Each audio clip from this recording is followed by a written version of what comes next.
খেয়াল করে দেখবেন আপনার চোখ দিয়ে পানি আসে না। একটা অন্যায় পাশে দেখলে আপনার গায়ের রক্ত গরম হয়ে যায় না। উম্মার মানুষদেরকে যখন অন্যায়ভাবে হত্যা করা হচ্ছে আপনার ভিতরে কোনো ফিলিংস জাগে না। আপনি খেয়াল করে দেখবেন যে আপনি ঘন্টার পর ঘন্টা পর্নোগ্রাফি দেখছেন, জিনা দেখছেন, 3x দেখছেন, কিন্তু আপনার ভিতরে কোনো ফিলিংস কাজ করে না, মানে কোনো অনুশোচনা কাজ করে না, কারণ আপনার ভিতরটা নষ্ট করে দিয়েছে তারা। আল্লাহ রসুল বলেছেন যখন মানুষ একটা পাপ করে কলবে একটা দাগ পড়ে, আরেকটা পাপ করে আরেকটা দাগ পড়ে, আরেকটা পাপ করে আরেকটা দাগ পড়ে। যদি তওবা করে দাগ উঠে যায়, তওবা না করলে দাগ পড়তেই থাকে পড়তেই থাকে, এক পর্যায়ে এই কলবটা দুর্গন্ধযুক্ত কলব হয়ে যায়।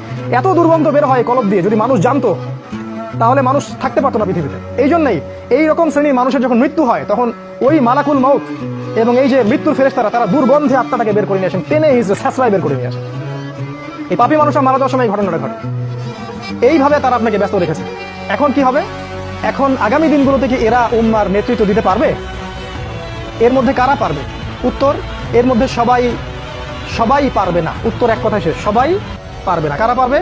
এই যুবক শ্রেণীর মধ্যে যারা এই গুণগুলো অর্জন করতে পারবে তারা ইনশাআল্লাহ আগামী দিনগুলোতে সফল হবে। গুণগুলো পয়েন্ট আকারে বলে শেষ করছে। এই যুবক শ্রেণীর মধ্যে যারা তাদের জীবনটাকে বাকি পুরো জীবনটাকে আল্লাহর জন্য উৎসর্গ করতে পারবে তারা পারবে। এক নাম্বার, এই যুবক শ্রেণীর মধ্যে যারা আল্লাহর জন্য তাদের জান, মাল, সময়, শ্রম ব্যয় করে